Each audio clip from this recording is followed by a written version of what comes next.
All right. Thank you. And welcome back to another edition of the Harry's Drinking Again podcast. We are up in the early morning edition with a very special guest, Mr. Larry Hankin, who I'm going to bring on here in just a moment. We will have my co-host Ray in the building as well, Brother Ray G, along for the ride as we delve into this man's musical career. You've seen him in shows like Breaking Bad, Friends, Sienfield, Malcolm in the Middle. The list goes on and on and on. We're going to get this gentleman's story and let him introduce himself here.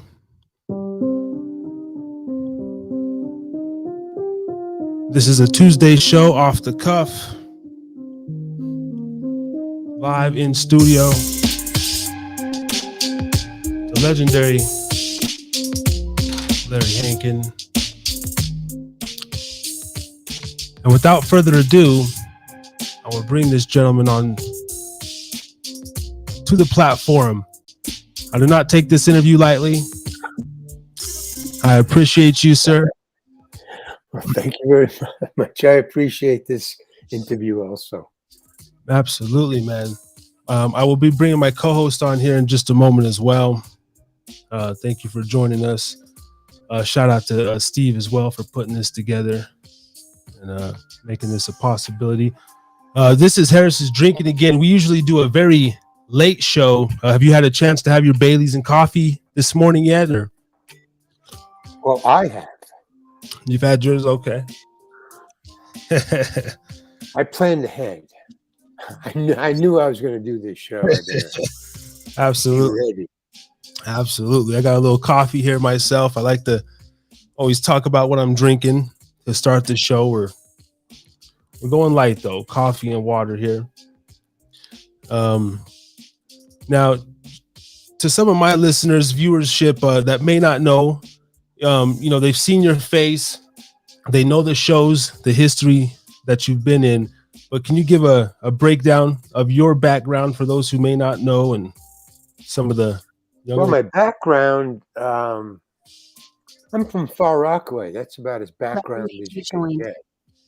I went to Syracuse University, and then as I have a degree in industrial design, so that's where it all started. I just didn't like it. I went to college for my parents' sake. I was a good child. I wanted to be a good boy. But once I finished college, that was it for me in family life. I just split for Greenwich Village, as a matter of fact. And I started out as a stand-up comedian on open mic nights, which to this day is the best time of my life. I mean, in show business, it was great because the audience, I don't know, open mic night audiences, in coffee houses in Greenwich Village anyway, are great because they have no expectations. It's an open mic night. Well, you're not going to see Peter, Paul, and Mary. You're not going to see Clint Eastwood. You're going to see people who are trying to make you laugh.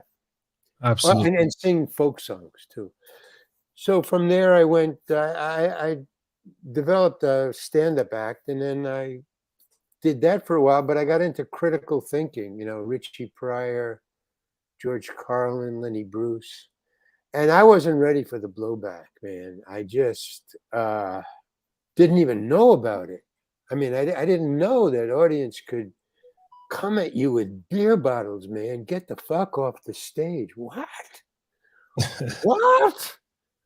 I wasn't, Was this because you were working like a lot of black clubs at the time, and you were... No, these were like, I was opening for like Kingston Trio, and a guy comes across. It was just a nightclub, in Boston, outside of Boston, suburbs of Boston, and it was snowing out. I remember that, So there was not that many people in the club, even though it was a opening night, Friday night. But there was, maybe 12, 15 people. It was really a big snowstorm outside. And I did my stuff. You got your hunks, your 5-minute hunks, your 10-minute hunks. And I started to I started to talk about religion. And all of a sudden I could hear it from the darkness. Because, when you're on the stage, the lights are in your eyes. You can't see out past the dance floor in a nightclub. And bring on the Kingston Trio. And I go, yeah, but I got, 10 more minutes to do my act and then they'll be on. Don't worry about it. Bring on. And so I got back into the religion thing and then bring on the Kingston Trio. And I just didn't listen. I just kept going. And the guy said, get the fuck off the stage. And I go, what?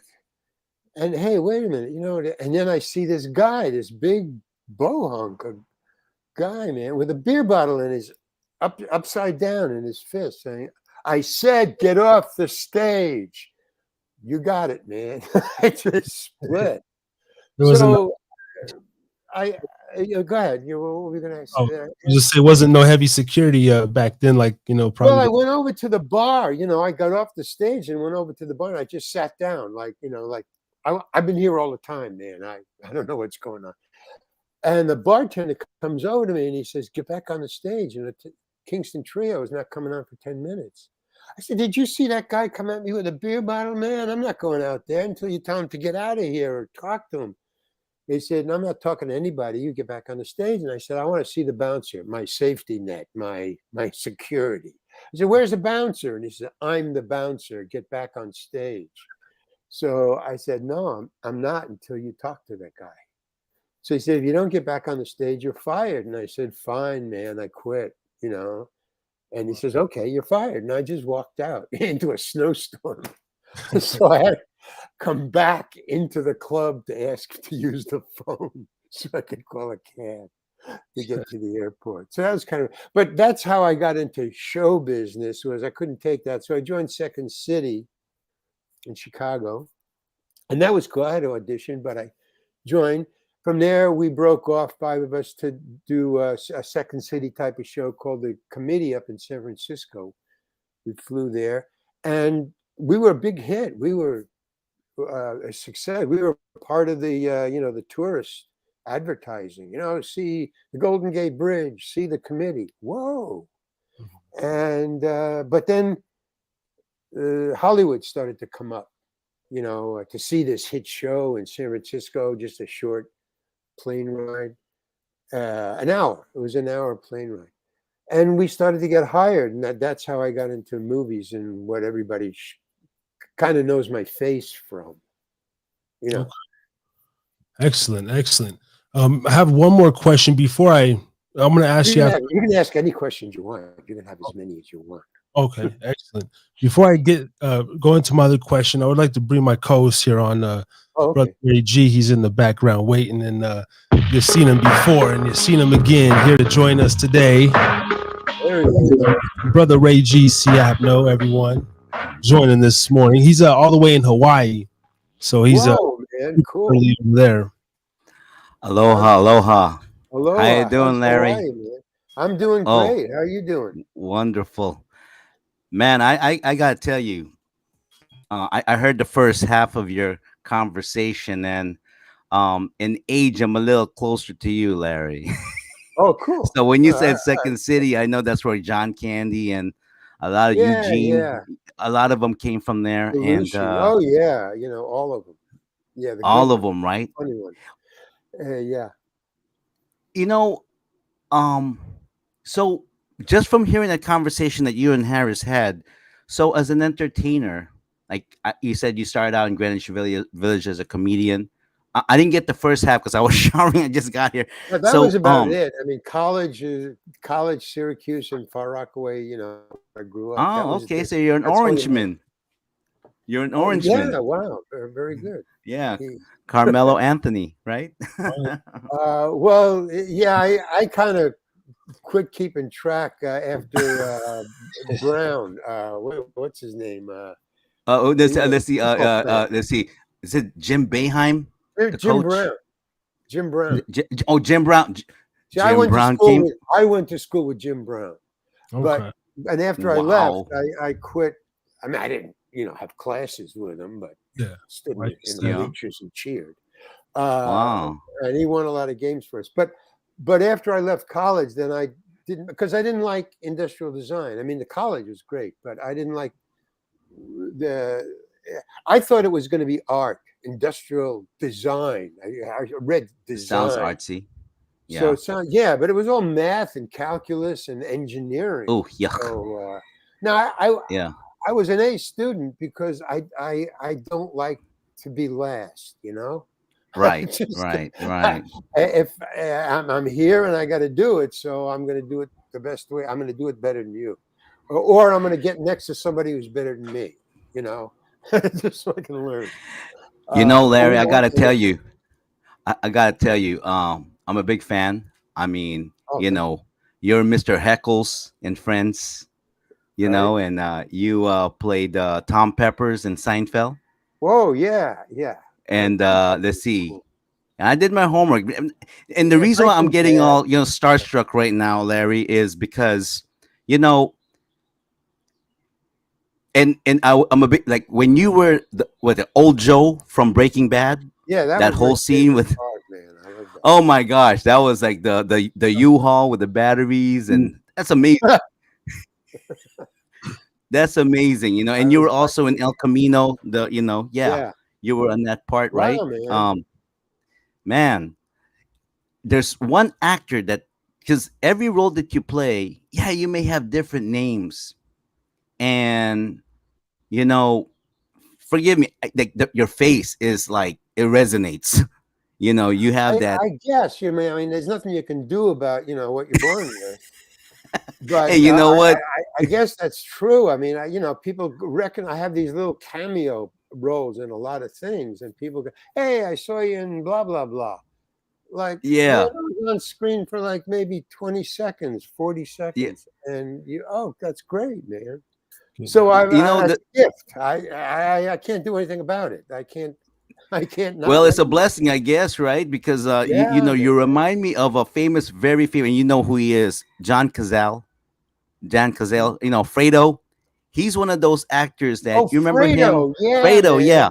He's one of those actors that no matter what role he's Right. playing, John. Yeah, John. Yeah, he's he's great. John Cazale. Whether he's in Godfather, whether he was in Deer Hunter, whether he was the guy Right. that played. I mean, too bad, short life, but several actors have that. Like you can play any role. You can be Tom Peppers, Luther. You can play, what's the name? Carl Alphonse from, Billy Madison. You didn't know I knew that, right? That's right. Scary, right? I've been following you, my Oh, man. wow, I've been man. following you, my man. Carl Alf. But You no, you know. knew the last name. I mean, nobody knows. I Oh, didn't how know the about last name. well? Okay. Let me scare you even more about running scared. Ace, what's up with that? Yeah, man, Ace. Well, I got a little story about that was really funny about Ace. Please And tell, do. what Ace? Yeah, I was the guy who fixed the taxis, right? Right. Was Uh, that, okay. you So, know what? I just know you by face, Larry. I don't fucking know. When I see well, you, I know that guy, and now uh, we're talking to him. What the? yeah. Well, there's that dancer. The other two guys, but one of them was a dancer. Black guy. I don't remember his name. But anyway, he was the lead. There was two leads, and I was just a side character. And it started to rain. We were shooting outside, and it started to rain, and we were in the middle of a field. So it was a great walk back to protection of any, a roof of some sort. But Right. that dancer, the second lead, don't remember his name. He did a lot of acting. But anyway, he had his car drive up, a limo. So I don't know how, I guess they sent it, but they sent his car with his chauffeur to where we were shooting so he could get in his car and drive back to shelter.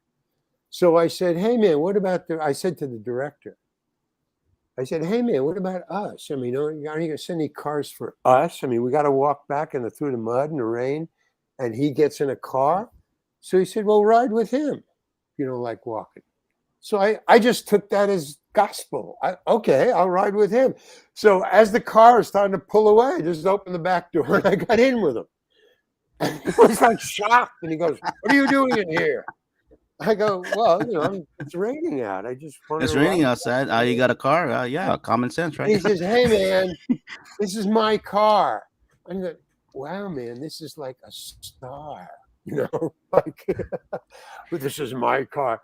I said, yeah, but I mean, it's empty. Can I ride with you? And he goes, Yeah. I'll tell you what. No, I didn't say yeah. What he did was very, very, quote, clever. He said, I'll tell you what, let both of us walk.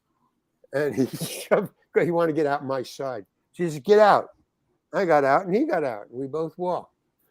I mean, wow. The insanity of stardom just blows my mind. Yeah.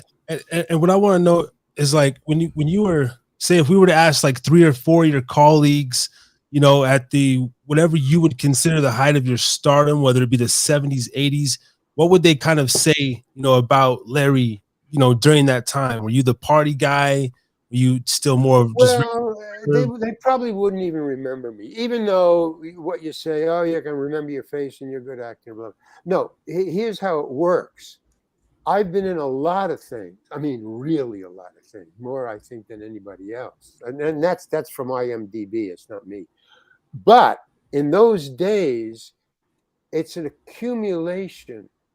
So in other words, if you all these kids who are my fans now, they're not kids anymore. They're like 30s and 40s. So they have over accumulation of seeing me and all these things that they watched.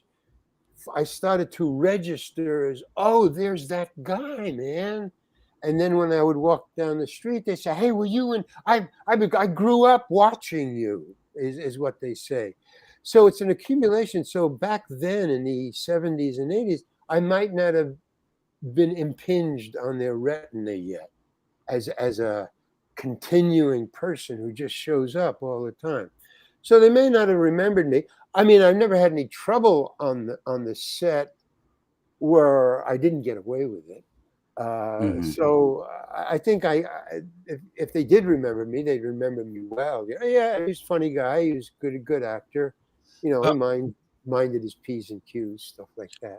I was watching a couple interviews, doing some of my homework as well, and I was listening to one where I believe you're known for yelling. You're kind of like the yelling guy, and you like to or holler at certain, maybe on the set, certain producers. Because I was always doing something that was my own invention. What he's saying, Larry, is like you're the Karen. You're the Karen on the set. Is that true? I You know that term, Karen? Karen. Oh my gosh, Karen is that new viral thing that's going on when you have a. Well, I mean, no, it's mostly referring to women that complain. Hey, you're not supposed to be here. What are you doing? Well, if that's what the description is, yeah, I guess I was. I wouldn't I'm just a troublemaker, and I didn't try to make trouble. It's just I'm so creative. Quirky is the word to use. I'm so creative that they don't know what I'm doing. Many directors in Escape from Alcatraz, Don Siegel. Charlie Butts, is that the name? Charlie Butts? Butts, man, you got it. That's where I first recognized you, Charlie Butts. Yeah. He would call me over. He would say, in the middle of a scene, he would say, "Oh, well, he let the scene go." No. One time he said, "Cut." No, he'd say, "Cut, Larry, come here." When I hear my name on the set, I know it's not good. It's a Larry. So that's the Karen thing you're talking about. Oh, man. But they would call, Don Siegel would call me over and he said, "Larry, what are you doing back there?" And I go, "Oh, I was just playing checkers." "Yeah, but you got a chess set." He said, "Yeah, but Charlie Butts doesn't know how to play chess. He knows how to play checkers. So all the checkerboards in Alcatraz are out to other prisoners, and they only had a chessboard left. So Charlie Butts took a chessboard, and he's playing checkers with it." He says, "That's what you're doing? You're Ah. playing checkers with a chessboard because Charlie Butts would do that." I go, "Yeah." He says, "Great, go back and do that." "No, I don't have to do that." No, it's fine. I just want to know what the hell you were doing. That's all.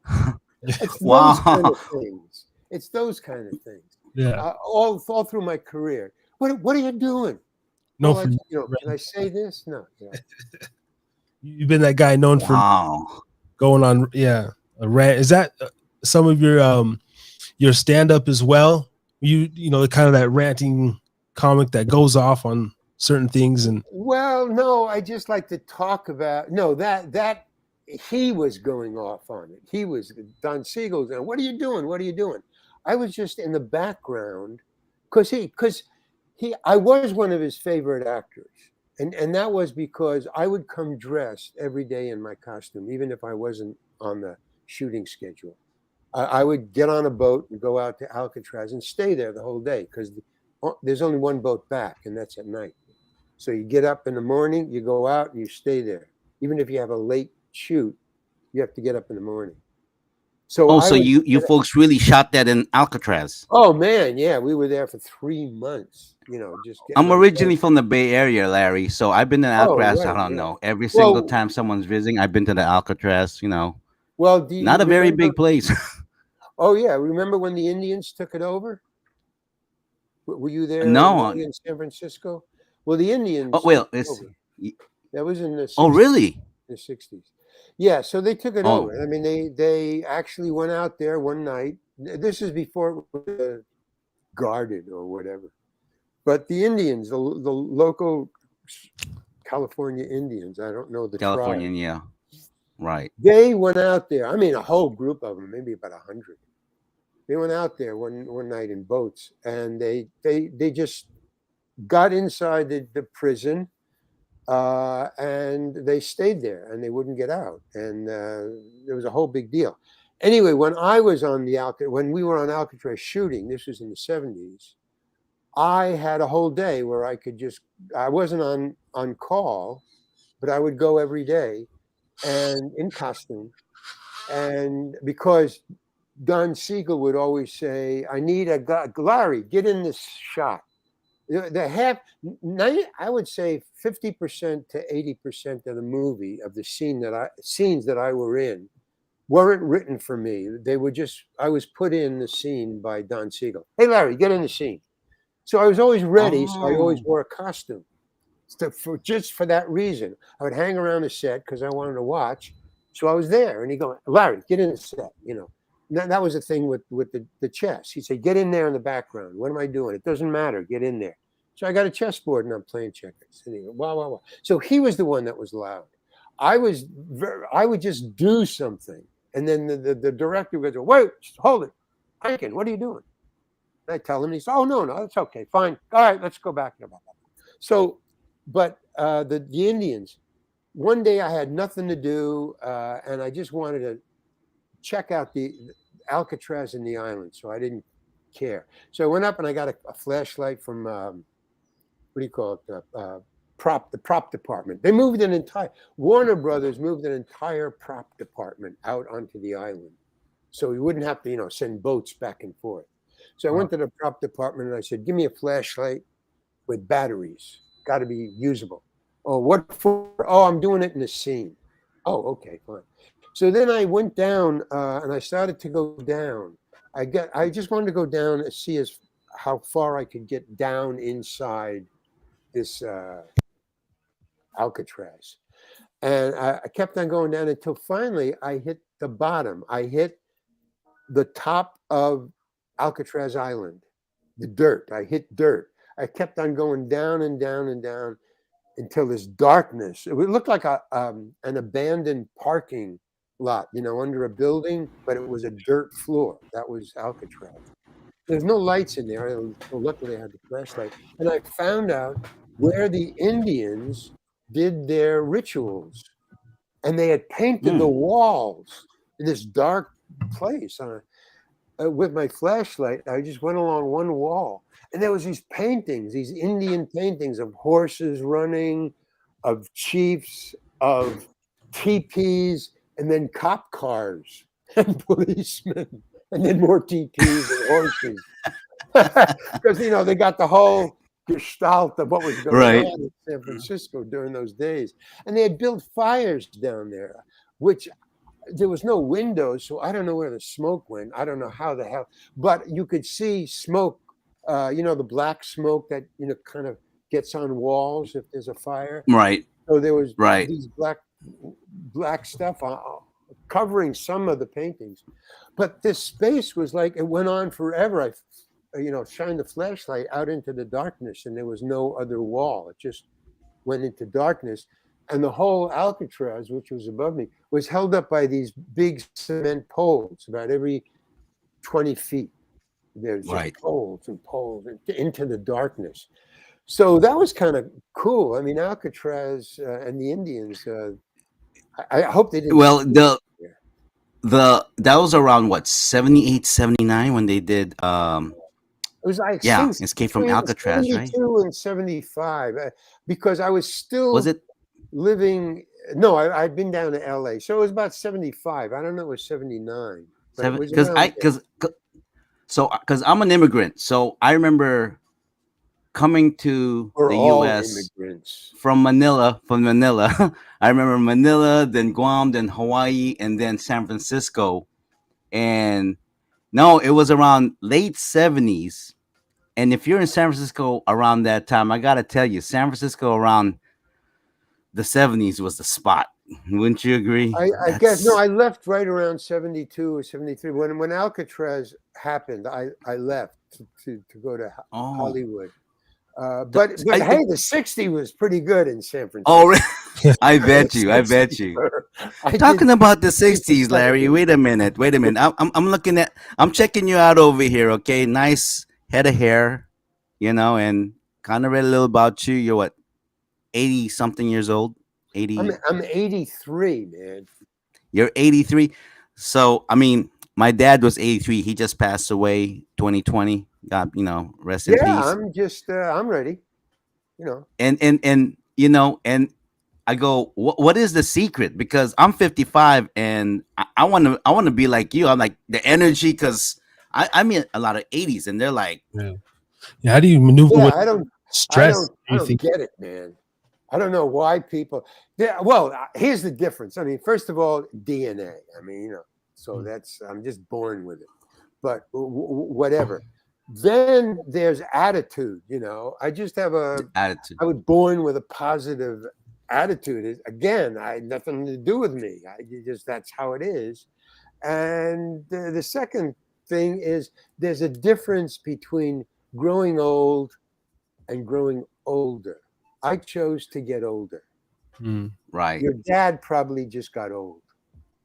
Well, my dad, I tell you what, my dad was a comedian. He was a comedian, He's a funny guy. Old real fast. Oh my gosh, like really, No, I he's a great guy. He's a comedian, but things happen, But you said DNA, attitude, and because you've been in the industry for what? Gosh, 4 or 5 decades. Let's see, 5 decades. Since I was 20 in the industry, since I graduated college. So I just went into show business. I starved for a long time. So I would rather starve than go into the industry, to another industry, or work for a living. Yeah, I was going to ask it. This a lot to do is just in your being, like you were so focused on your mission and goal of acting, comedian, and that you didn't have the stress of the daily life. I guess the common man, going to work. I mean, well, yeah. I mean, that's the way it worked out. Yeah. But that wasn't my intent. My intent was to not work at all, ever, doing anything. That'd be a great formula. That was my intent. And the easiest thing to do was get up on stage for 3 minutes and try to make people laugh. I said, that's not hard. I mean, engineering and calculus, are you kidding?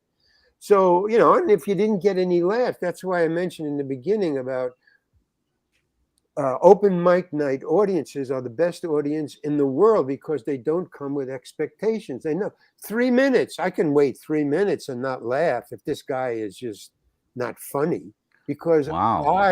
I'm here to see my friend get up there. Yeah. So if I boo Yeah. him or not laugh or anything like that, he's going to boo my friend. So open mic audiences were very kind, very Forgiving. They forgiving. don't expect They too much, just, like you said. yeah, and then they just sit there and laugh. And if I made them laugh, that's even better. Right. So it was, and so I wasn't working. I just, I would hang out. I did bust bars to pay my rent. I had a roommate, but that wasn't really paying. I worked from 2 a.m. to 6 a.m. bussing, Mm. cleaning bars, sweeping up peanut shells, and cleaning up the bar. But until 2 a.m. to go into work, I had my entire nights free, doing nothing. My roommate worked in a newspaper. He was a writer, Carl Gottlieb, who later Oh. wrote Jaws. Oh, really? Who knew? Well, we didn't know. We didn't know I was going to be an actor, and he didn't know he was going to write Jaws. We were just trying to pay the rent. And I would get up and do my three things, and he'd be writing whatever he'd have to write back at the house or back at the apartment. So the open mic nights would not work, and then when I started to get gigs where they would pay me to do 20 minutes, I had done enough 3-minute things where I could mash together 20 minutes of funny stuff, and I get paid. So still wasn't working. I just had to go in and wear different clothes. So let's back up. Let's back up a little bit because and I got gigs. Okay. So did someone actually watching you in the audience goes, there's something about that guy. Yeah. There's something about that tall guy. Yeah. That I like. Was it like that? Where is that how you That's discover? exactly what happened. I came off Really? a 3-minute open mic night stage because in Greenwich Village, about every 20 feet, there was another coffee house.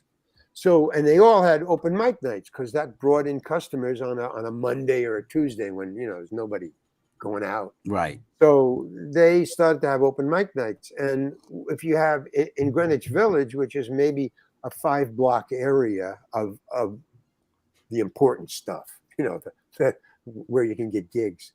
I would just go from coffee house to coffee house, 3 minutes here, run down, sign up, and then come back to the first place, do my 3 minutes, get off, go and do the second one. My time would be around, because my time would be up. And I go 3 minutes, 3 minutes, 3 minutes. So I was being seen by a lot of people and working a lot in a very short period of time. So my learning curve was very steep. I could do 20 gigs in 3 days, where somebody would have to do 1 gig a night, 20 days. I would do it in 1 night. So your energy consistency. Well, I had the energy. It was the love of the laugh and the process of getting it right. If I didn't get the laugh this time, I'd try it, 20 minutes later at the next club, the next coffee house, and I just massage it a little, the next time until it. That's why comedians are best. That's why comedians are the best actors. That's why, I guess they can that's adjustments. right. There's a lot of comedians, are good actors. So there's some Jerry Lewis is a really great actor. Robin Williams. Robin Williams, big amazing. performer. Yeah. Yeah. Tom Hanks started as a comedian. Really? What? Yeah. Wow. Yeah. So yeah. Remember he had a movie. He had a movie where he portrayed a stand-up comedian.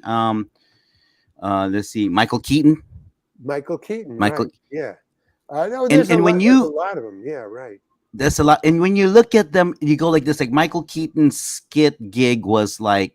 You can tell he was into acting because he does a lot of reaction comedy, kind of like reaction, like and you look at Michael Keaton, one of my favorite actors, and go, okay, that's this. Would you recommend that to a lot of people? Would you recommend going, like being comedian first or something when they're in the show business? I would not Okay. recommend comedy or acting to anybody. It's an unforgiving business. You got to have a steel spine and I don't know, cement emotions. In other words, I kind of skated through for luck, but it really the bad times I don't talk about. I mean, they're not funny. They're not conversational. You don't want to be brought down.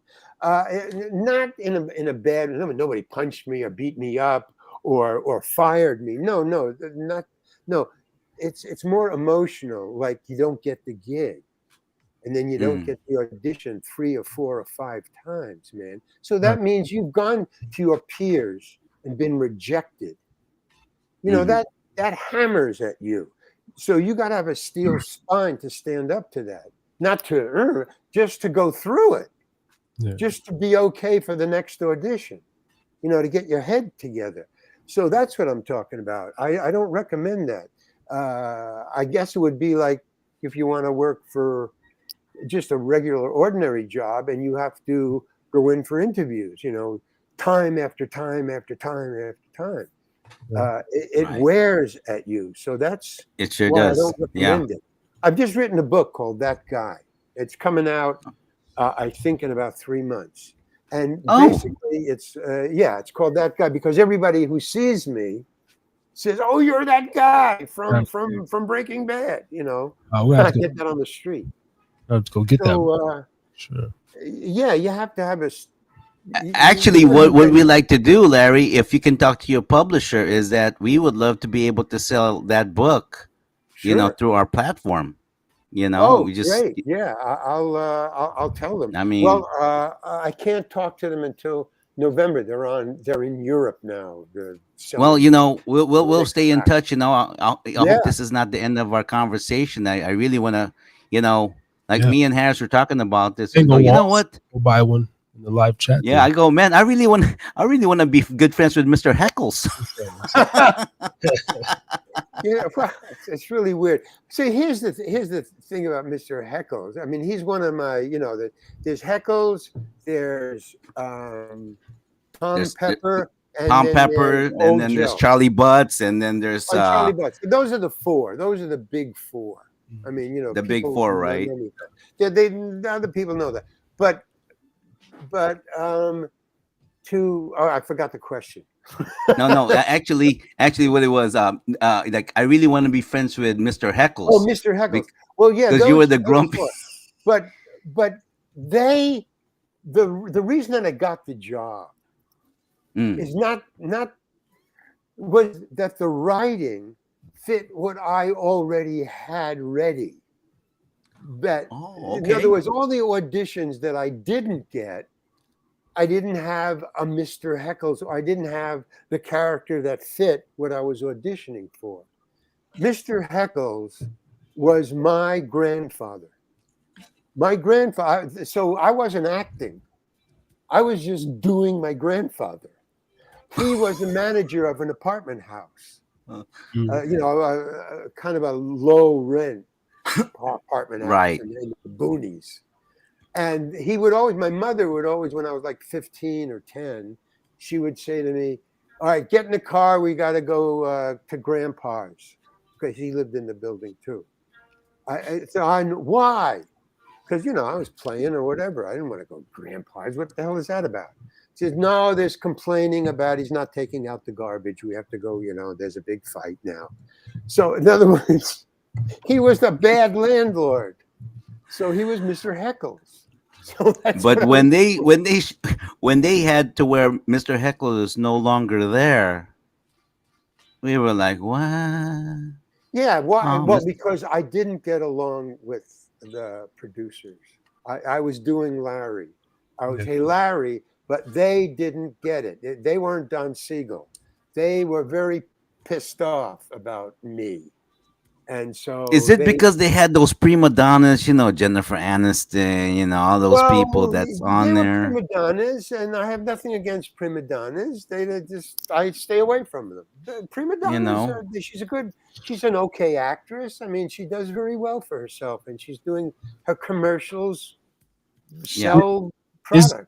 Is the industry, I mean, from outsider looking in, is it, I mean, it's a lot of politics, but it's a lot of, if someone thinks you're too, rough around the edges, then get in with these people over here. So do you get tired of playing that cat and mouse game?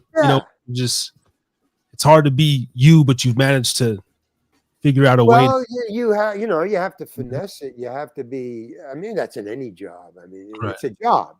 Acting is a job, but the glamour of the job is the expectation that is unrealized in 99.9% of the jobs you get. I mean, I've acted with stars who are prima donnas. You just, hey man, this guy's a prima donna. I just need to get the money for rent. So it's your show. What do you want me to do? I bring, can I do this? No? Okay, fine. Can I do this? I can? Okay. I'm not a prima donna. I'm a working guy, Yeah, working actor. Yeah. I'm a plumber. You want me to fix your pipes? I'll fix your pipes. You can stay upstairs or you can watch me work. I don't care. Right. But there are prima donnas, and that's part of the people who you're fixing the plumbing for. They're prima donnas. They're the people who pay you.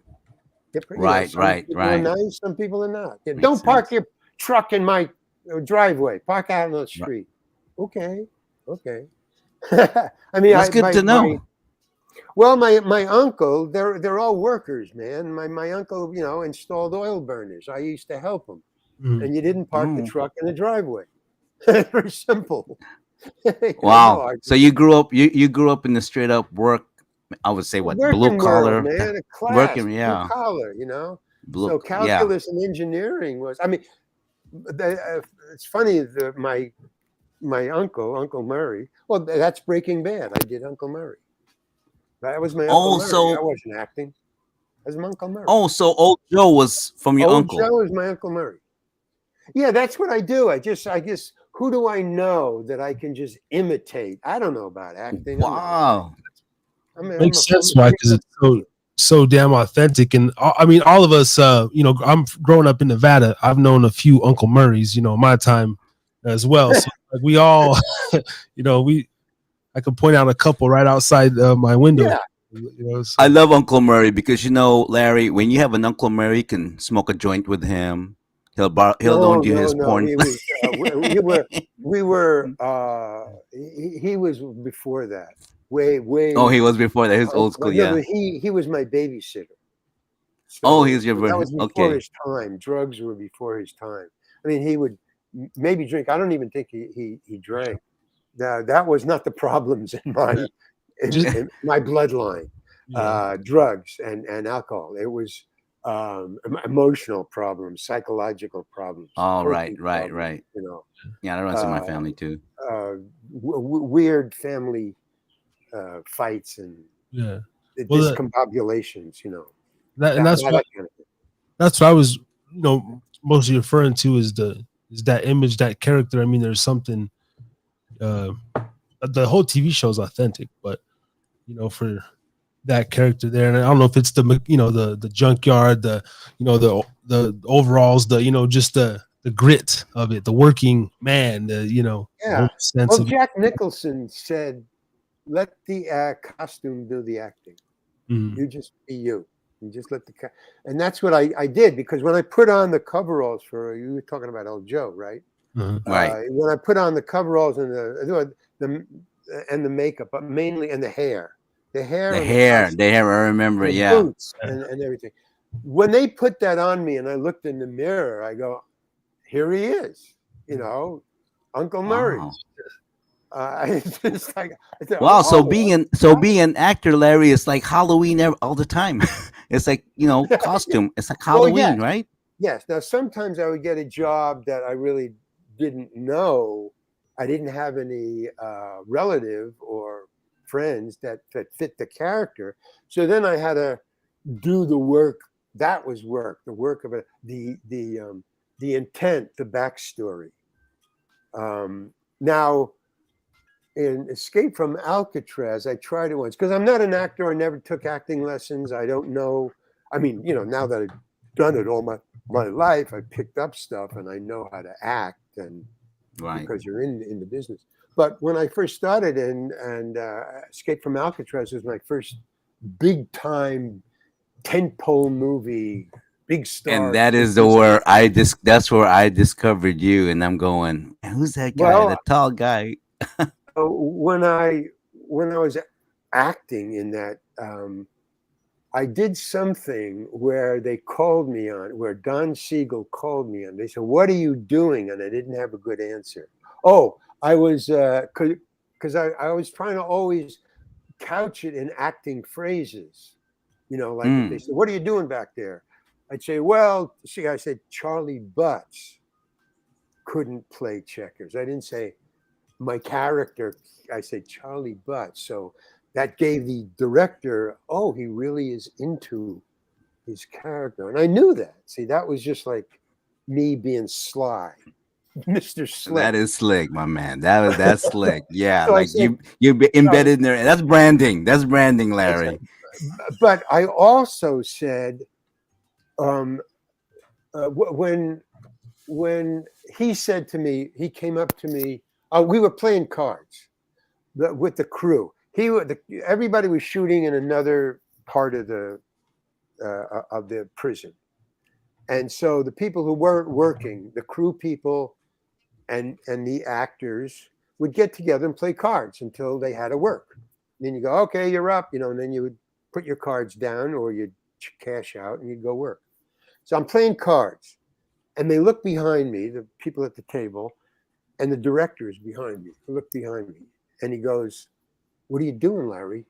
He would fool me every time. He'd come up real serious. Now that was his acting. I guess he wanted to be an actor. But the director, Don Siegel of Escape from Alcatraz, would always come up to me real serious, never with a smile. And he would stand behind me and he said, "What are you doing, Larry? That's serious." And I go, "Oh, I'm playing cards. I'm not up for about another couple of hours." He'd say, "Are you ready to cry?" "What do you mean?" He said, "Your scene," and this is at the end of the movie when I'm left behind. Mm-hmm, mm-hmm. And it's not in the script that he's crying. It's just that he's left behind. So Don Siegel says, you have that scene where you're left behind." "Yeah, I know." "Well, you have to cry in that scene." "Oh, I didn't know that. Nobody said that." "Well, you have to cry. Do you think you can cry?" He's talking to me from behind. I'm looking like this with my cards. And I'm $5 ahead, so I'm really bugged. Anyway, so he goes, "Well, you have to cry in this scene. Can you cry?" And I go, "Well, I guess so." "You guess so?" And now he gets really mad. "You guess so? What do you mean you guess so? I need you to cry in the scene. It's a very important scene. So you got to cry in the scene. Now you're going to cry or you're not?" I go, "Well, yeah, I can cry. I don't want you to be not sure. I think if you can't cry, you better go into your dressing room and slap yourself until you can cry. Oh my gosh. You need yourself to cry." And he's talking to me like that. And I'm going, wow, man. And then he walks away. So I say to the other people, the crew, I go, "Hey, look, man, I don't think I can play anymore. I got to go into my dressing room. I got to work on this." So I cash out and I go back to my dressing room. I can't cry. I'm not an actor. I'm not, emotionally pull that stuff up. So I'm slapping myself. I literally had, and it doesn't work, man. Your just face gets red, but you don't cry. Right. So I thought, well, I'm going to be fired. And so what I did was psychological. I fired myself. That's what I did. I said, "Okay, Larry, you're fired. When you go out onto the set, there's going to be big, oh, you got to cry, blah, blah, blah, you're fired. Okay, now just go out there and do what you can. Because I have already been fired, it's not going to bother me." That was my. So I get out there and he goes, "You ready to cry?" That was the first thing he said. "You ready to cry, Larry?" I go, "Yeah." And he goes, "Okay, sits there." And then he moves the camera in about this close. If you look at the shot, man, it's just a choker. That's what they Oh, call I'm it. watching you after this interview. I'm watching, It's Escape from this. Alcatraz. So the camera is in my face, and he says, "Okay, you ready to cry, Larry?" And I go, "Yeah." And he keeps on saying that word. Are you ready to cry? Are you ready to cry? Which is bugging the crap out of me. But I'm going, yeah, yeah. And I know I'm not. I mean, I know I'm going to be fired. So that's why I keep on saying, yeah, yeah. She says, okay, boom, camera in my face says, all right, and 1, 2, 3, camera rolling and sound and action, Larry, cry. And then going, nothing's happening, man. He says, okay, cut. He says, Harry, bring it in. So this big crew guy comes in with this little perfume bottle. You know these old grandma perfume bottles? Yeah. Cut glass, and they have this little bulb on the end of it, and you go like that. Well, Yes, yes, yes. This little bottle, and he sticks it in between the camera and me. And so there's the camera, here's me. So he sticks it in this way, sideways, in between. And he just squeezes the bulb once. And I see this mist just go right by me. And then Don Siegel yells, and action, Larry, cry, roll, and the cameras are rolling. And tears start coming out of my face like crazy, man. And he goes, okay, cut, Larry, that was really great. And I said, what just happened? What was that? And he says, that's wintergreen, Larry. That spray makes you cry. That little bottle of wintergreen has caused more people to get Academy Awards. So that is a secret. That's cool, man. Yeah, because Wintergreen. crying at the end of movies, they spray wintergreen on the actors. You know what? I'm gonna do that. that, Larry, because of you coming from you, the professional. When my wife gets mad at me, I'm gonna keep a bottle of wintergreen and spray it like that. I'm sorry, I didn't take out the garbage, babe. Just one spray. Don't kill me. And I'll play that role. Oh my gosh. Wow. So, but so that's what actors have to go through. I got through it my own way. Yeah. But you have to do things. I can't do it. What do you mean you can't do it? And then I watch other actors, real actors and stars, what they do, and I say, I can't do that. That's amazing. I'm not an actor. I'm a stand-up. What I am is a stand-up comic anthropologist. That's what I call myself. Interesting name. Yeah, well, because I study, anthropology and how people react with one another. That was my act, talking about how people fuck up, right. Me included. But that's what Michael Keaton, he was a storyteller. That's why he made a good actor. The storytellers, not the one-liners. They're not good actors. Not the what do you call? Like, what's the name of that old guy? The one that guy said, "Take my wife, please." Him. He wasn't an actor, but he was a one-trick pony. But he was good at it. He's very good at it. I know who you mean. Yeah. Take my wife, please. Yeah, Rodney Dangerfield. Dangerfield. Yeah.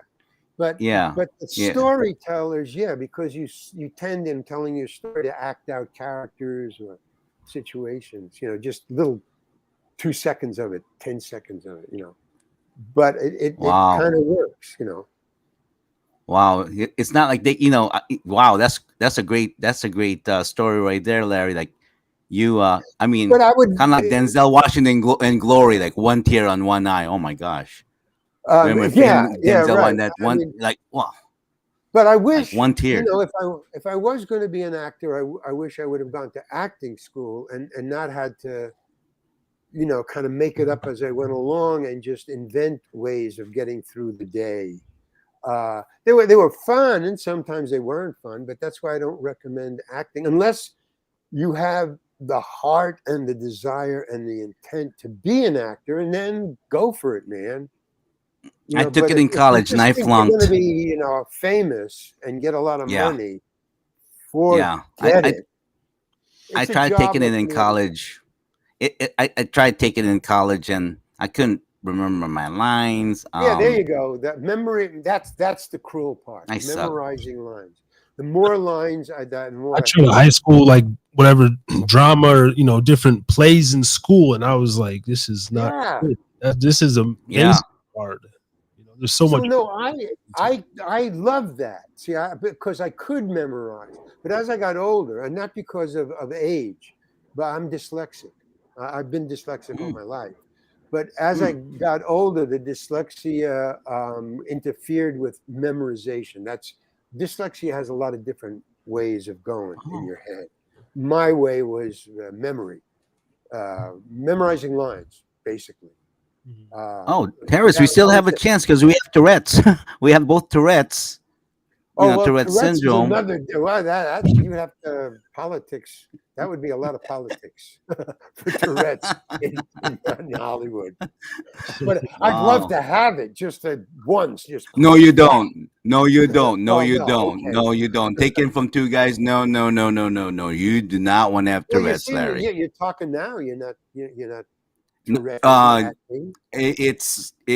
comes out. It's just that you figure out does it how take any to emotional power. In other words, if you get angry, then it comes, or no, it's like a nagging. It's just like a nagging partner. It's like you're walking.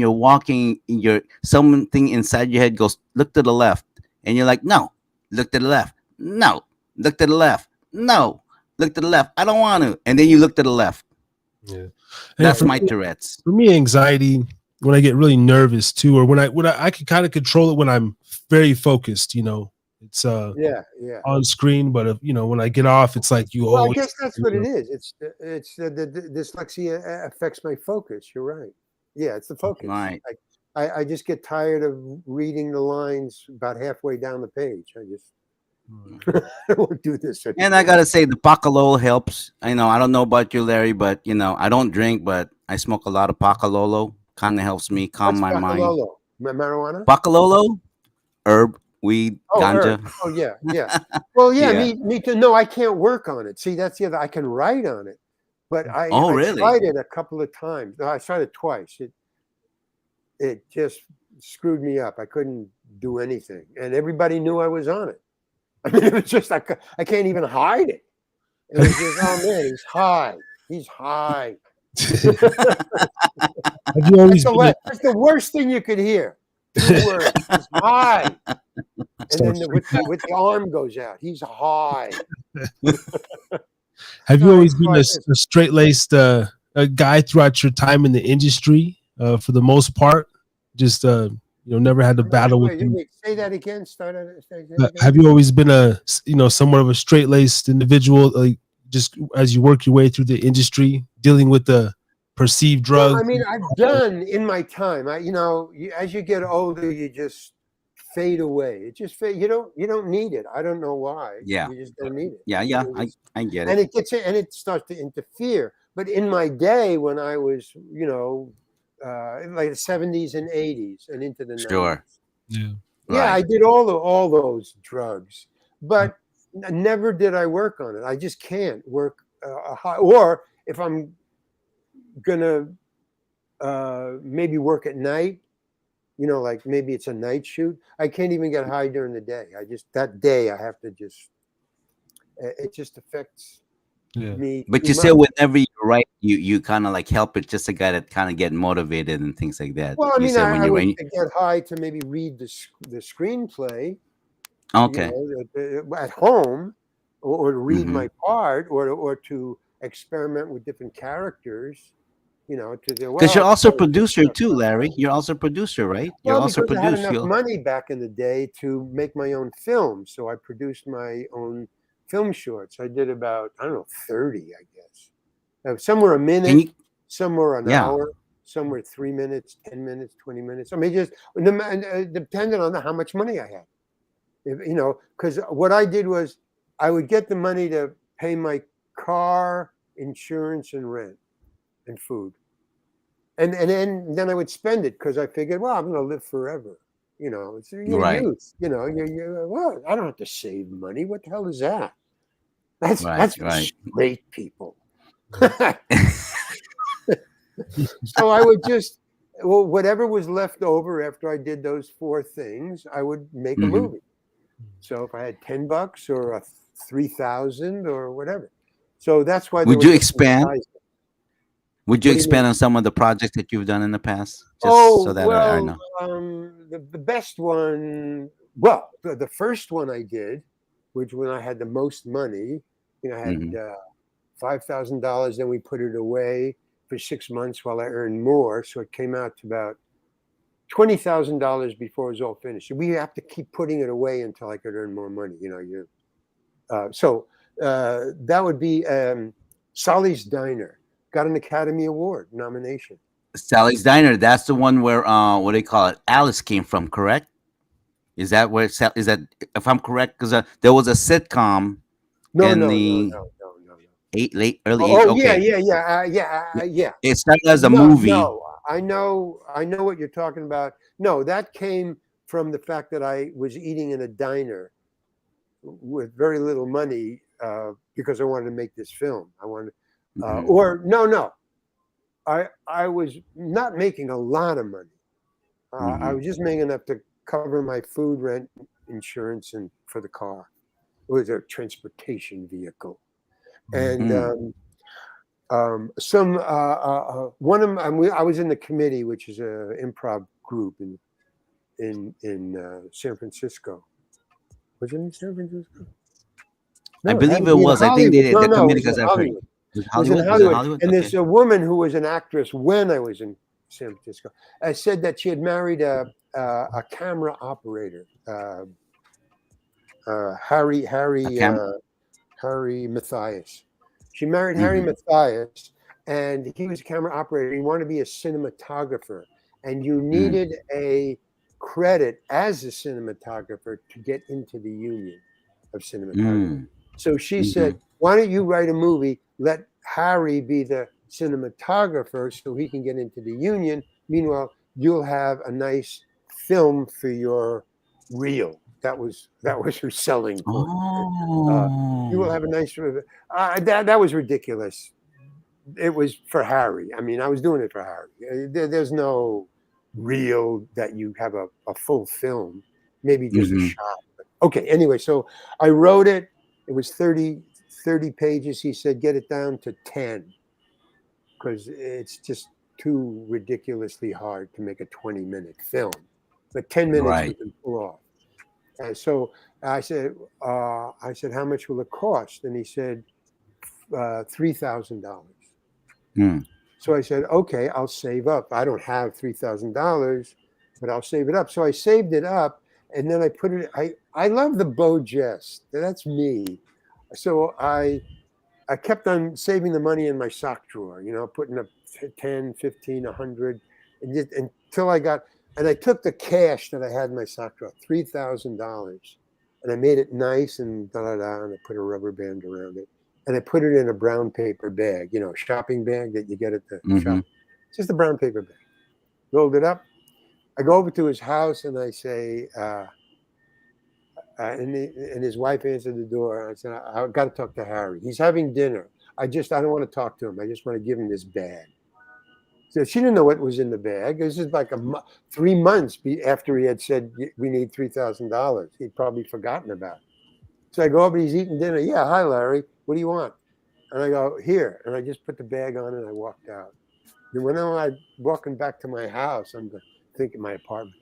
I'm thinking, what did I just do? I just left $3,000 on Harry's desk. He doesn't know what it's for. Will I ever see that again? Will he spend it? But it was a Right. bold, Yeah. Like it was a remorse. bold. Like what was I thinking? What was I thinking? Yeah. But Right. he called me back about a week later. I didn't even hear from him. He didn't say thanks or I got it. But a week later, he called me back. Okay, we're going to shoot in 2 weeks. I got my crew. We're ready to go. I go, what? He says, yeah, get your actors. 2 weeks and get a location. So I went to the place, why I call it Solly's Diner, why it got mixed up with Alice's restaurant or Hmm. something like that. Is there was a restaurant that was not making any money. And I always used to eat there. It was a small diner called Solly's, a little diner. Hmm. And I would eat there because he would always pile the food up on my plate. He knew I was a hungry actor, and there was no other people to cook for. I mean, he had Right. maybe 2 customers a week. So I said, hey, I need a diner to, can I shoot here? And he says, okay, $300. Like he was charging me a lot of money. $300.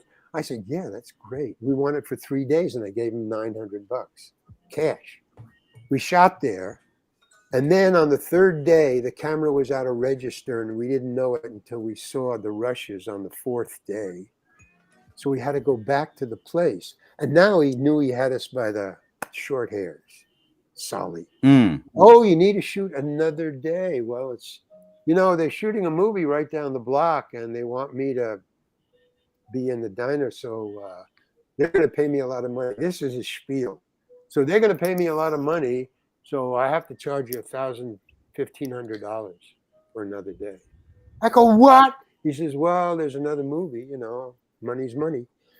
And I walked outside and I looked down the street. This is on Hollywood Boulevard in LA.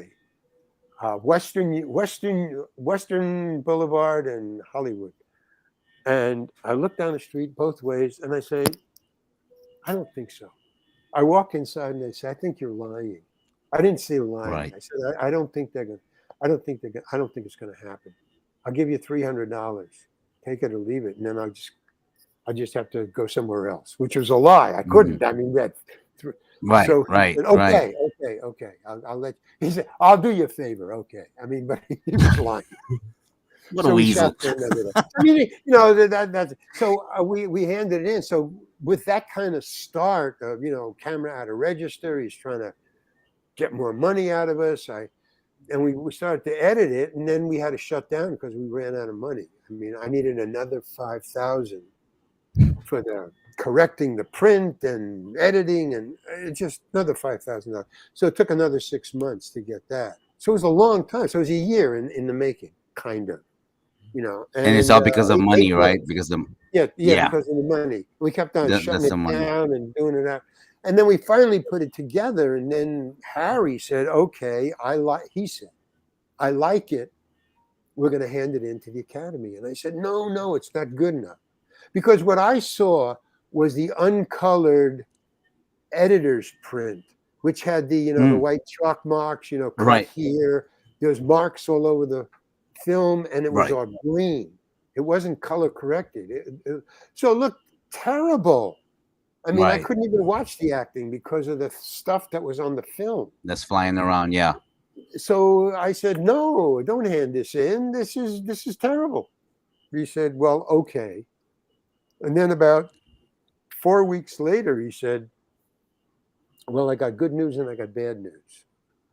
I said, well, what's the bad news? The bad news is I needed a place. You have to show it. To get in the Academy, you have to show it in a real movie theater that's in LA County. Those are the two factors. And it has to be shown no more than 2 weeks before the deadline for handing it in. So we had a window of about 2 weeks. So he said, well, I got it into a movie. Wait a minute. I handed it in, he said. I said, what? No, I told you not to. He said, yeah, but, I want. No, man. What's the good news? He said, it got accepted. I said, really? And he says, yeah, but it's at the Pussycat Theater, which was a legal Hollywood movie theater, but it's a porno movie theater. So I said, he said it's showing with porno, and I go, no. So I went through a whole. Don't ever do that. So we went. So my girlfriend wanted to go see it, and she said, well, it's. And I didn't tell her it was in a porno movie. She wouldn't go, and then we'd have a fight, and what kind of person? I don't know. I just didn't want to. So I said, yeah, sure, come along. So we went, and she sees Pussycat. She said, this is a porno movie. I said, yeah, but it's the first movie. We won't stay for the porno stuff. It's just the first movie in the afternoon. So we went in, and there's only about 10 people. Everybody had an overcoat on. No one's going to see me Nobody in sat here. together. Nobody sat together. There was 10 guys, all in different places. And, here comes, okay, Sally's Diner, the first movie. We sat in the back because I just didn't want to my girlfriend didn't want to be involved in this. Right. There's wet floor signs everywhere. Yeah. And so the movie starts, Sally's Diner, and there's this waitress, my movie. It's a waitress in the diner. And she's waiting. And the guys are all sit up, okay, they're ready. We can see the back of everybody's head. I wonder what she's got. Yeah, I wonder what she's got. And then a guy comes in, a businessman with a gun. Oh, wow, a gun. He's going to force. It's a rape. Oh, wow, this is amazing. And, the guys. And then the movie, and of course, my movie is a comedy. There's no pornographic in it. It's a homeless guy, which is what I was playing. And he prevents the robbery from happening. And it's like Charlie Chaplin. It's a hero thing. And he saves the day and he gets a free meal. And that's the movie. And it ends. And that's the movie. And the guy, and the guys, and they go, what the heck? What was that? There's no looking all around for. I thought this was did we come in the right movie theater? I thought this was a porno movie. And we just got out of there just real fast, just. Oh, wow. It was really funny. Well, it was so ridiculously funny. The guys were so disappointed. I bet. Then the real porny movie started, obviously, when we got out. But still. How did your girlfriend react? Is she like, well, I can't believe it? Oh, no, she laughed. She thought it was. I mean, once we got in, she totally accepted. Yeah, fine. Does it remind me of? Go ahead. I was a little comedy foreplay before the actual porno starts. It's not, Yeah, that's a good introduction. Yeah. This is what I learned because I've done porny movies in San Francisco. Now I've never done a pornographic part. I always was dressed, but I was the comic relief because of San Francisco and the committee. They would come, the actors, the directors, they would come to the show just like anybody else, an audience. And then they would see us and they said, oh, we could have a porno movie because it was big in the 60s. It was a big porno. Carol Doda. Yeah. Yeah, Carol Doda. Yeah. Right. Yeah. So they said, they got me and a couple of the other guys and girls to be in their porny movies. I was in 3 and they were in some other ones. But here's what I learned. Nobody comes to a pornographic movie to laugh. Right. None of us ever got a laugh. All business. No matter what we did. No matter how ridiculous the joke was or how perfect or, oh my God, that's so cool. No, they just... When are they going to take their clothes off and fuck? Come on, man. That's thank goodness for VHS when it came out, right? Yeah, you don't have to go to those but porny now movies. I was in a softcore movie once back in the 70s or the 60s. And just the other day, I go for a walk around here. I live by the beach in Marina Del Rey. I go for a walk, and who do I run into? One of the stars of this porny movie that I was in the 60s. And he's, an elder guy now. He's got gray hair. And I'm just walking by, and he's walking his dog, normal guy. And he says, hey, you're Larry, right? I go, oh, how did you recognize me? We did a porny movie together back in the 60s. I go, you did? Yeah. And he says the name of it. I forgot the name of it. He's, oh, and I recognize he has the beard and his hair is gray. I mean, he's an older guy. But I said, oh, right, I do recognize. Yeah, I remember. Yeah. And I said, yeah, I was that guy. And he said, so what are you doing now? And he said, well, we would start to talk about porny movies and how the history of porny movies, not the content, but just, where has porny movies gone? Are you still doing it? When did you stop? What's the... through the 60s, 70s, 80s, and the 2000s, how did pornographic movies change? Did they change? Do they still see your movie? That kind of conversation. And he said, no, there is no more porno movie business anymore. I go, what do you mean? That's not true. He said, well, Right. there's pornographic stuff on the internet, but it's all done at home by private people who want to be, pornographic. So they film themselves fucking in bed, and then they put it up on the internet. And if you go It's up on called the internet, OnlyFans. It's called well, OnlyFans, Larry.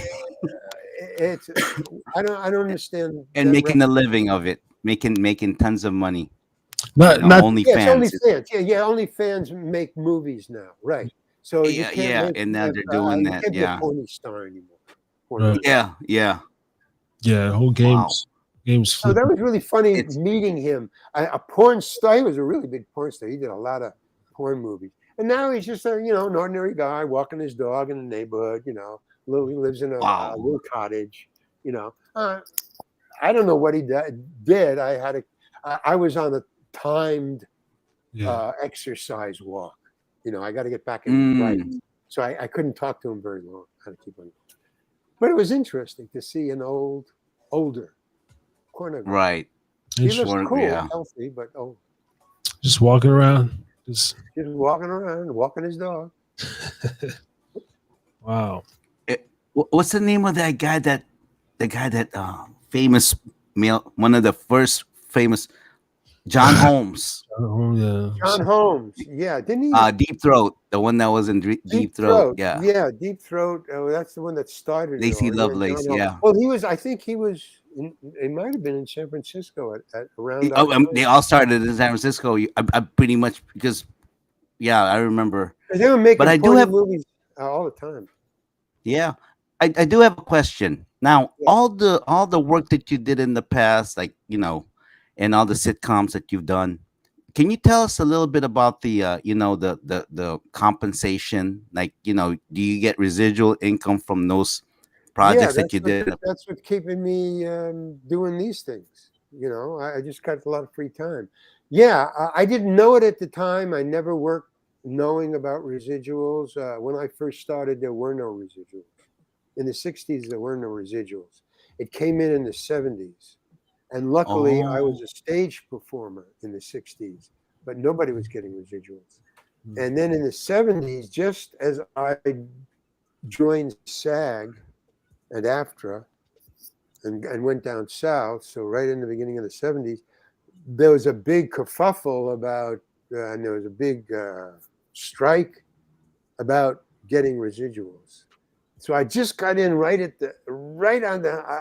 time for me to do 192 films and TV things that I've done, more than I think anybody. I think I hold the record. Yeah, right. But if you divide those in half, I think there's like 64 TV sitcoms I've done, and I get residuals on all of them. Wow. And now the residuals are not much.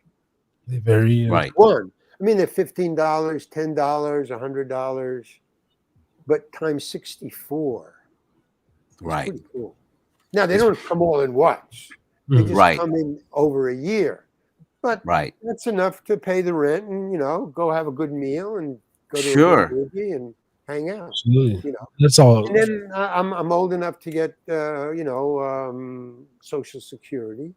Right. So it's cool. But until I started getting the residual checks later, because they started to trickle in very slowly through the 70s and 80s and then 90s. And then as my salary went up in the 90s and 2000 and 2010, the residuals started to get bigger. Back in the 60s and 70s, I would get a $20 residual because I was only getting maybe $1,000 or $300.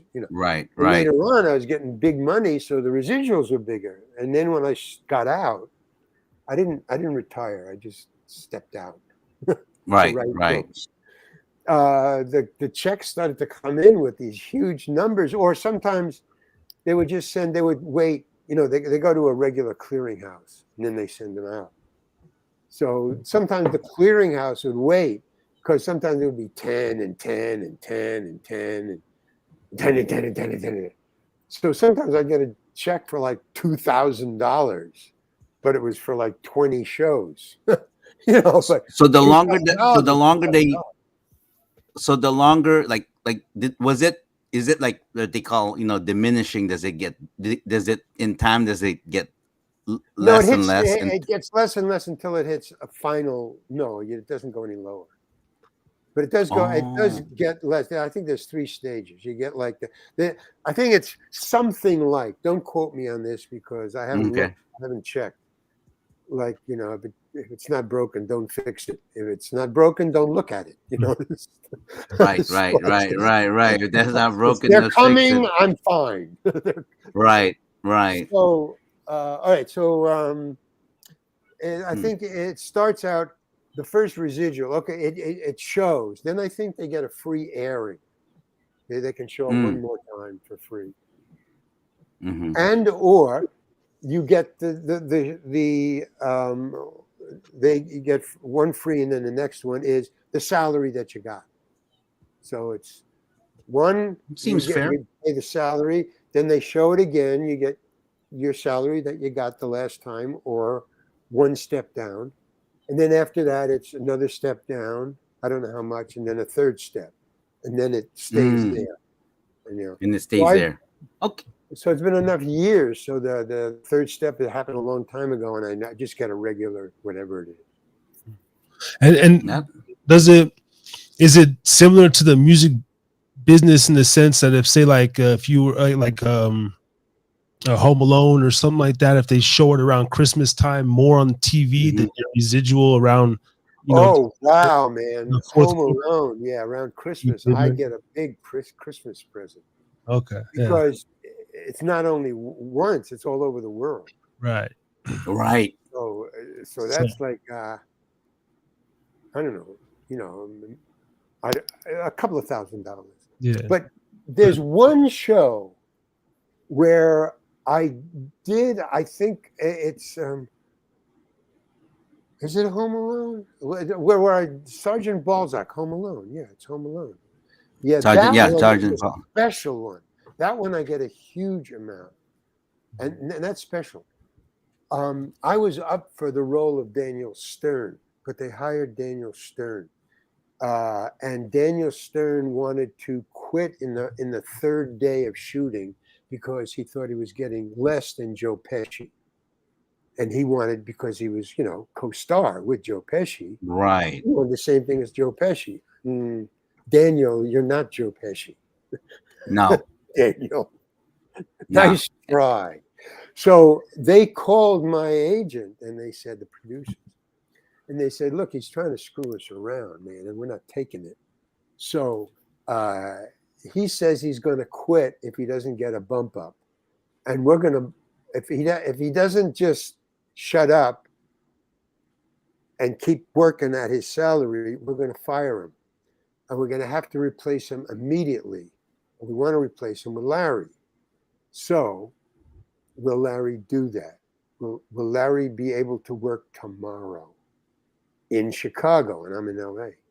He has to fly here tonight, and he has to start work tomorrow. We're going to start shooting, his 3 scenes over. So will he do that?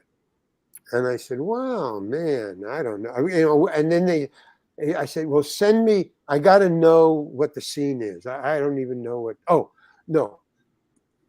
I said, yeah, that's fine, because I'll be a co-star and I won't demand what Pesci gets. I'll just take what Daniel Stern's got. Yeah, I'll do it.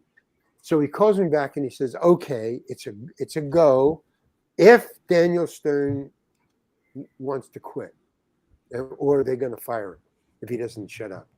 So pack your bags, get ready to fly tonight, and you will get a call in 1 hour.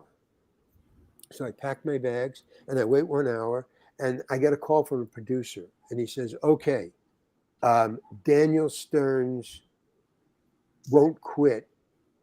He will work for what he's supposed to be working for. It's off. So I hung up, very disappointed. And I go, oh man, okay, that's show business. Moving on, forget it. About 2 hours later, I get another call. from my agent, and he said, they just called me. No. It was about three. It was a month later that my agent called. That's why. So my agent called and he said, hey, remember the Joe Pesci, Daniel Stern Home Alone thing? Oh, yeah. Now what do they want? Who are they going to replace with me and then forget it? I've been through this. I don't want to deal with it.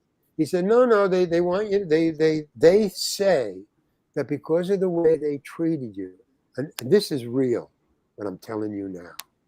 The producer said that they think the movie is cursed because of the way they treated you, Larry. I go, are you serious? He said, no, they're really serious. This is no joke. They think they can't do the movie unless you're in it. I go, well, that's kind of stupid. What the fuck do they want me to do? He said, I don't know. They're going to call you right now. They're going to call you as soon as I hang up, because I got to call them to say you're waiting for their call. So I hang up, and sure enough, the producer calls me and he says, yeah, you said you'd be willing to work in the movie because I said, oh, wait a minute. They said the movie is cursed. My agent said the movie is cursed. Is that what's going on? I said, yes. I said, are you serious? Yes, we want you in the movie. We don't think the movie we can't go on without you in the movie. However, he says, everything is cast except one part. I go, okay, here it comes. What's the part? He said, it's Sergeant Joe Balzac, and it's only 5 lines. I go, oh, man, no, I don't. No, come on, man. No, thank you very much. But we will pay you $10,000. Oh, I'm there. Yeah. Okay. Sure. That wasn't a hard decision. No, I mean, I didn't want that to go away. No way. How dare you, huh? 10,000. Okay. Yeah, man. He says, but you have Wow. to fly tonight. We'll fly you first class both ways. We'll pick you up in a limo tomorrow morning at 10 a.m. We'll fly you, pick you up in a limo tomorrow at the airport, fly you right there. We will have the set all set up. You just get into your costume, do your 5 lines. We put you back on a plane, and you can have dinner in your own home or a diner. You will be home tonight by 8 o'clock tomorrow night. Wow. For $10,000. For I said, $10,000. you got it, man. Okay, we'll see you tomorrow. And sure enough, man, look out I can see down the street out my window. I live in an apartment house. And there's this white stretch limo parked in front of my house. And there's people with dogs, walking early in the morning. Well, 10 o'clock is not that early. There's like a little gathering around, about 5 or 6 people with dogs waiting to see, the star that's going to come out of this building into this white limo. And when I came out, they were so disappointed. Who is that? What was that all about? And then we just drove away. And then I was just looking through the back window and then, what is that? What? I don't understand. Okay, so I get there and there was one last thing I got to tell you. The right before he hangs up, he said, "Oh, and by the way, listen, we really want this. This is really serious. And we're glad you're doing this. We're very happy. You're helping us out a lot. So, do you want any kind of props? Any kind of props at all? A hat, a pencil, a pad, a telephone, whatever you want, we'll get it for you. Don't worry about it. Just name it. You got it. What do you want? A prop, anything." So he said, "I'm playing a cop." "Yeah, but you're seated at a desk. It's a phone. It's in a police station. Nothing to worry about. What do you need?" I said, "Well, if I'm a cop, I want a glazed donut." He said, "That's what you want? A glazed donut? That's it?" I go, "Yeah, that's cop. Glazed donut. I want to be eating a glazed donut on the phone for my 5 lines." He goes, "Okay, you got it." Click, hangs up. Okay, so I show up on the set. There's the limo and the guy's waiting outside. Walks me in. There's the set. Everybody's standing around waiting for Larry to get in his seat. I said, "Wait a minute." Oh, he says, "Go get in your costume now. We've got to shoot now because we got to shoot 3 more days of." Well, anyway, just getting your costume. So I go in my costume and I think, wait a minute, I asked for a glazed donut. I'm getting $10,000. They flew me first class. I'm a star. I can like complain. $10,000 right. gives me certain rights and privileges. That's right. Give me my money. I come out in my costume and I say, hey, you said I could have a glazed donut. Where is it? You know, I'm really like uppity. Yeah, kind of joking, but uppity. And he says, just a second, bring it in. And they roll out a baker's rolling tray, you know, the big, you know, with the levels of about 15 or 20 things, a rolling tray filled with glazed donuts. 300 glazed donuts on this tray. And they roll it out and they say, pick one. And I go, and I'm laughing, you know, and I'm saying, this is ridiculous. I said, hey, I asked for one. What is this? And one of the producers, you know, says, well, we might have to do a second take. Ha, ha, ha, ha. Very funny. Okay, just let me do this and get the hell back home. Okay, so I pick my donut. I get on the thing. I sit down, 5 lines, and they go, okay, action. And I'm thinking, this is just too good to be true. It says action, and they go, blah, blah, blah, blah. I do 3 lines, and it's Christopher Columbus. This is no small thing. This is Christopher Columbus. I get through 5 lines, and he yells, cut. And I go, oh, fuck. All right. Thank God for that. Okay, give me another donut. Okay. All right, what happened? The camera jiggled. Okay, fine. So it wasn't me. No, it wasn't you. Okay. So he goes, action. I get through 3 lines. Cut. Now what? Camera went off the dolly track. It wasn't me. All right, fine. Okay, all right, give me another donut. So I'm eating another donut. Okay, now here's the deal. We had to do that shot 10 more times. So on the 10th time, well, about the 9th or 8th time, I'm thinking, holy cow, this shoot is cursed. They're not kidding around. And I hope I can get through this because so far, getting Larry into the movie isn't working. And I could see the producers and the crew that's standing around are getting worried. They really, I mean, they've been through this with Daniel, you know, and it's cursed, we got to get Larry. And it's not working. So now there's a lot of tension on the set for the 11th shot. And then on 10th shot, there's a lot of tension. Well, the 9th shot too, but the 10th shot. So you go, okay, action, 1, 2, 3. And we hear this explosion in the 3rd, 4th line, or boom. And we're showered with glass. One of the Klieg lights, one of these big Hollywood lights up above, exploded. It got too hot. It was on too long. Oh my goodness. So it showers. So now we have to shut down for a half hour while they clean, you know, make sure everybody's clean and nobody's cut. And they have to all over the desk and everything. So they clean up. That's a half hour. We're waiting around and everybody's very tense. 11th time, we go through it. I get all the way through it and he yells, cut. That's a wrap. Okay, Larry's dismissed. Everybody applauds. I said, what just happened? So well, what happened? No, wait a minute, something happened. Yeah, because when he yelled cut and he said, okay, it's a wrap with Larry's, everybody laughed. You know, when he yelled cut, everybody, ha, ha, ha, like they were holding it in, you know. Right. Didn't want to ruin the shot. Right. Cut, ha, ha, ha, everybody, about 100 people. And I said, what was that all about? He says, come on. We got to look at, I want to show you this. And I said, no, do we have to shoot this again? He says, I just want to show this to you. He said, I don't know. If it was my fault, I don't want to watch my mistake. Let's just do it again. And he says, Larry, I'm not going to do it again. Just come and show. And so I go, oh, fuck, okay. So he shows it to me. And as I'm talking and eating a donut, a little piece of donut falls and it falls on the bottom of the speaker of the phone, the voice part of the phone. It's one of those old landline. And it sticks there through the whole scene. And I go, oh, man, all right, let's just do it again, man. He says, no, this is a keeper. You can go home now. I said, yeah, but you know, the donut fell on the phone thing. He said, Larry, that's what we call a money shot, Larry. That's a keeper. Oh. I go, what do you mean? He said, that's really funny. I said, no, it's not. Yes, it is. Goodbye. And I got on the stage. Wow. Home. In the movie, man, that's all anybody talks about. The audience. When they come in, when kids come out and they see me, they go, hey, how did you do that? How did you get that donut to fall on?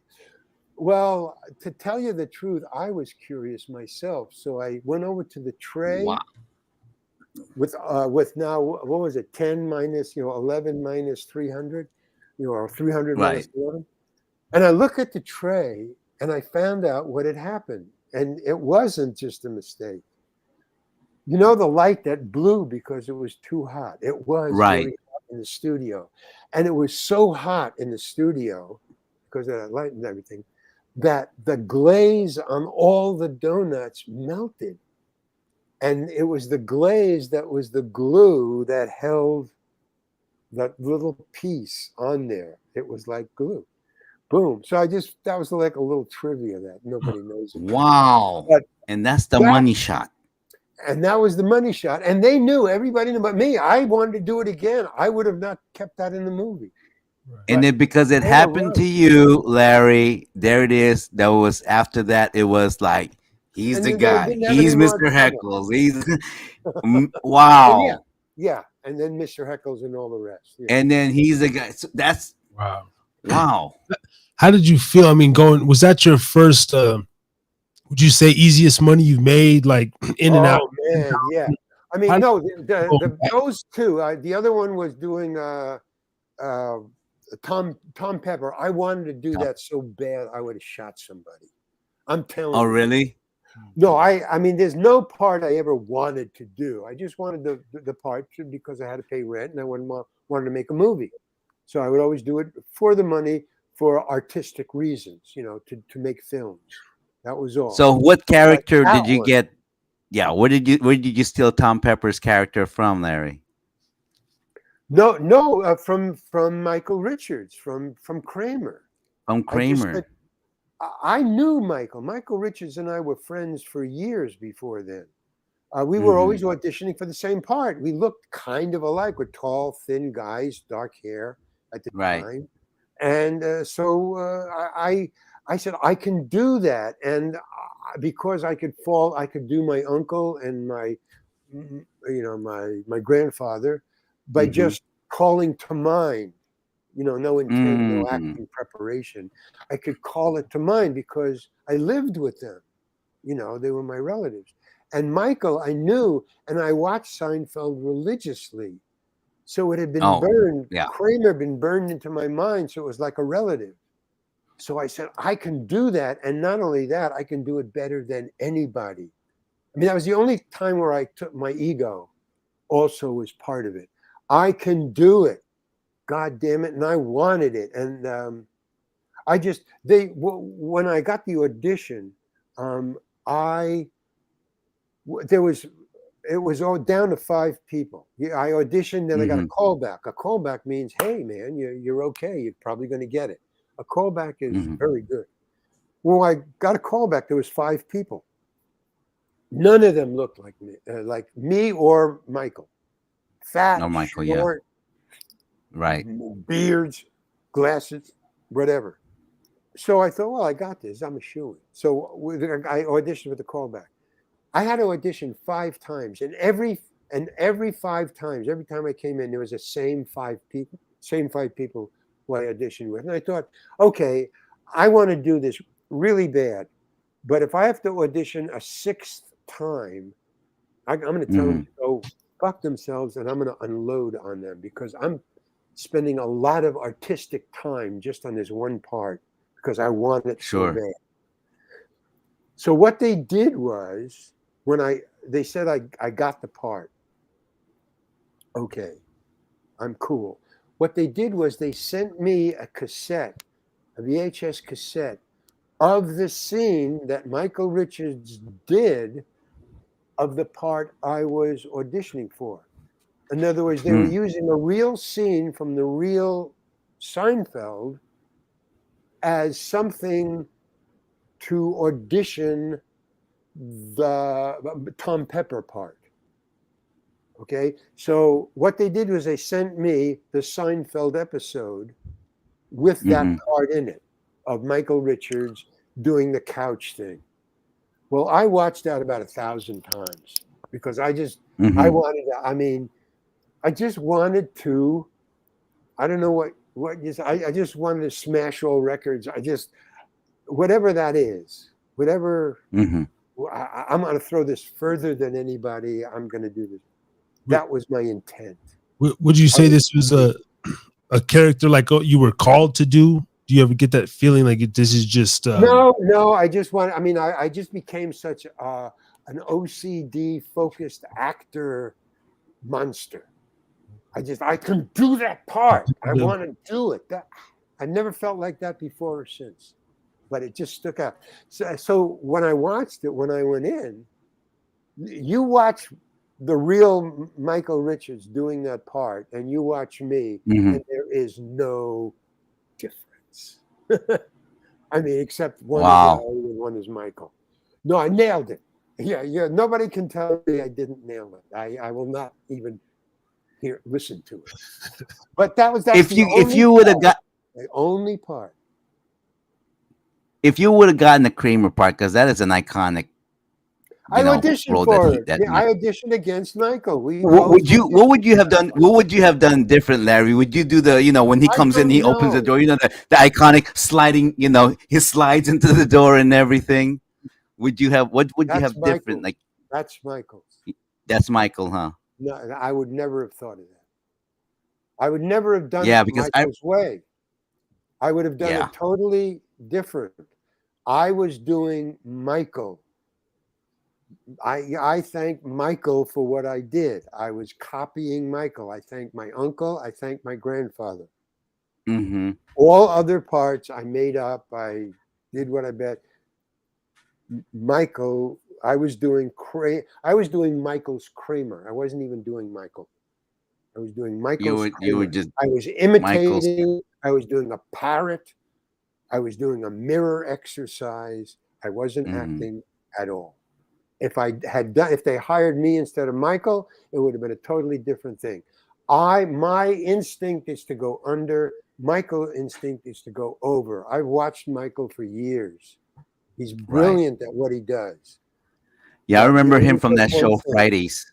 Yeah, I remember him that show Yeah, Fridays where he Friday. played the soldier. Exactly. Yeah, I remember that where you He's would have brilliant. the show and he would He's brilliant. yeah, But he goes I over. remember that. I go under. So I would have done And it go, totally different. No, wow. you can't take anything from Michael. That's Michael. No, Uh, he's an iconic anyway, role. I listen, mean, guys, I gotta go.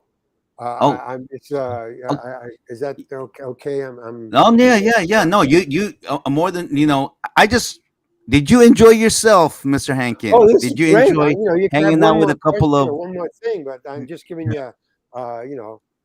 yeah, yeah. I was looking at the time over here. I was like, probably wrap up with you. I know we took a little over the time you No, said. but it was great. I mean, you guys are great. Yeah, And I absolutely. our will main send goal you is the that book. as long as you had a good time, because Yeah. I sure have a good time, great time. Yeah. Yeah, this has been Oh, excellent. I do a little post editing in the back end, so I'll be doing clips and stuff all week and everything. And we just really appreciate making this connection and you blessing Harris is drinking again with this conversation, man. Oh no, Really, it's great for me. You know. and I gotta tell you my I want to Tagalog talk. language. I gotta tell you my Tagalog language. Maraming salamat, Larry Hankin. If you have any Oh, thanks. Filipinos, tell them. Okay. That's wonderful. Aloha. Thank you That's so as much. far as I go. Aloha. That's right. Okay. All right. Okay. Okay. Yeah. Thank you, Thank you so James. much. Yeah. Thank Okay. you. Thank Cool, you. man. Yes. Thank yes, you, sir. Larry. Thank you. Rock Oh, on, wow. guys. See Hey, you Oh, later. wonderful. Thank you so much. Okay. Thank you so much. Anytime. and Okay. We'll remember that. before you do go, do you think we could get hey, this is Larry Hankin. You're listening to Harris is Drinking Again podcast, sort of. Okay. Harris is drinking again? Yes. Yes. Yeah. Okay. Here I go. Hey, hi, people. Hi, fans. Hi, people all over the world. I hope. This is Larry Hankin, and I'm on Harris is Drinking Again. Great show. That's a wrap. Thank you. Thank you so much, Larry. Thank you so Okay, much. take it Thank you. easy, man. I'll Appreciate it. see you later. Thank you so much. Man. Down the Wonderful. road. Yes. Harry's drinking again. You know what? Actually, hold on to that thought. I gotta I gotta use the head, and then we'll come back Mhm. and we'll Okay, I'm gonna just say you go ahead and do what you gotta do, brother, and then I'm gonna come I'll be right back. All right. So yeah, ladies and gentlemen, that was a Larry Hankin interview. Hopefully, everybody enjoyed that.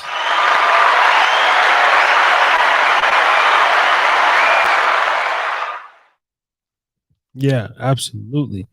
We got to do a little better of time management over here. We get lost in the sauce and shit.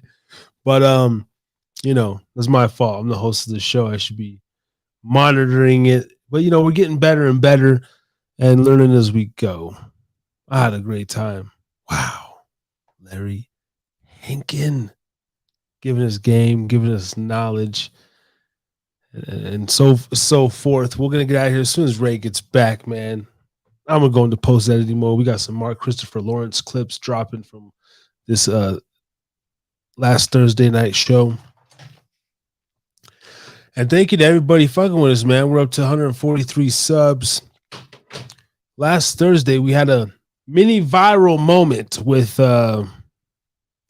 Little Kelpie. One of our clips up on the channels, pushing 2,500 views, man. So really exciting stuff. And this Thursday, we got Artie Hoffman on the line, Thursday night, 9 p.m. So the guests aren't running. I was just telling the people over here, though, what we got going this week, man. But, I know we get lost in the sauce. Got to do a better job of, getting the guests in and out and, transitioning. Well, I mean, you know what? It's kind of like, as long as they're enjoying being in our house, man, I can't kick them out. I mean, it was so fun. I don't know. Did you have a good of a time talking to Larry Hankin as much as I have, bro? Yeah, man, it was wonderful, man. We are gonna have to, or myself, I'm gonna have to go. I'm gonna have to, get on that. You know, Sometimes you gotta rush him out, man. The other guests got places to be. We don't want him to. Yeah. Yeah, no, Yeah. Yeah. Absolutely. I had a great time and learning a lot with every show that we do, man. And we're gonna be back Sure. Thursday night here in about 48 hours with Artie Hoffman, psychic medium. I'm gonna go get some sort of shit thrown in my face, whatever, a little Halloween, whatever, and we're gonna have a great fucking conversation with that one. You know what I mean? And shout out to Steve Joyner making this happen. Steve Jordan. Yes. Should actually I would like to announce that Thursday will be my last the last episode that I'll be here in Hawaii because I'm transitioning back to the mainland, and being a little closer to Harris. And should we give them a little idea our plans? I mean, No, when I get there, bro. No. no, I don't think so. No, Yeah. not yet. Okay. They'll just see. Just They'll see. wait till you Okay. get there and make everything pop. Yeah, this will be your last show. Yeah. Here in Hawaii. Yeah. Yeah. Here in Hawaii. So yeah. Peace, That'll be a Source Jedi. Shout out to Kango Walls, man, and all that good shit, man. We're coming up. We're coming up. Good news happened this week. I think I'm gonna do this for a living here, man. I'm gonna take this You full throttle. think? I mean, after all this, man, how can you, bro? This is so like fun, It's fun. so Well, so addicting. I think it's gonna happen, a little sooner than anticipated, probably. I know. Well, I But I want us to really engage with our audience. We want feedback. It's like how are we? Are you enjoying the content? And is there anything that you want to suggest? We're gonna read it. We just love reading your contents, good or bad, of course. But we just have a blast. Yeah, I had a great time. Had a great time. Super early here. It's only what a little after 9 o'clock here in Hawaii. Yeah, no, You we know, and about an hour and 40 with Mr. Hankin, man. It was good stuff.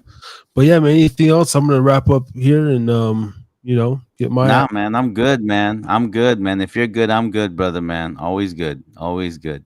I'm good. So, should we give any last minute shout outs or anything? I know we're going to have Artie Hoffman here on Thursday. Anything that you've done this week that you want to give a shout out to you know, that my boy basically had his first interview, you know? Um Um, yeah, go check me out on the Screaming Chewy podcast. On Spotify, Apple, Amazon, everywhere. Everywhere. You know what I mean? Shout out to Chewy. yeah. Making our rounds in the podcast world. Yes, yes, yes. And you can also Yeah. do this on Who They Want podcast. That's about it, man. Yeah. This is awesome. This is awesome. Well, I know you got some obligation and it's a little off the time that we are and you gotta, Sir. We'll be back in the building Thursday night, man. Thursday night. Yep. 9 p.m. Oh, 9 p.m. All right, brother. I'm gonna sign off and I'll see you on Thursday. Thank you, everybody. Can Go Walls, Source Jedi. Thank you for watching, audience. Larry Hankin, Tom Peppers. Yes. All right. Have a good one. All right, brother. Okay. Talk to you soon. Brother Ray G on the check-in. Shout out Source Jedi. Watch some bits today. Man, it was a great show. Great show. So it can always be better. It's always going to get better. And we're going to continue to rock out. So I ain't stopping, man. Having fun with this one. And I always go back in the post-editing booth and look at where I could get better and everything. So we're going to make this pop. Thursday night, Artie Hoffman, psychic comedian. Go to artiehoffman.com to find out more about what he does. He's going to read me on air, do some live reading, tell me some stuff about myself that I don't already know or something like that. And we're going to just have some great dialogue. And I possibly might be in a costume or something, man. I'm going to play the Halloween bullshit and do a little something like that. But until then, plenty of clips dropping. I'll be putting up some Mark Christopher Lawrence clips right now here in the next few hours on the channel. Shout out Kango for getting me a mini viral video. It's pushing like 2,500 subs up in this motherfucker. Little Kelpie. And we out this bitch for another one.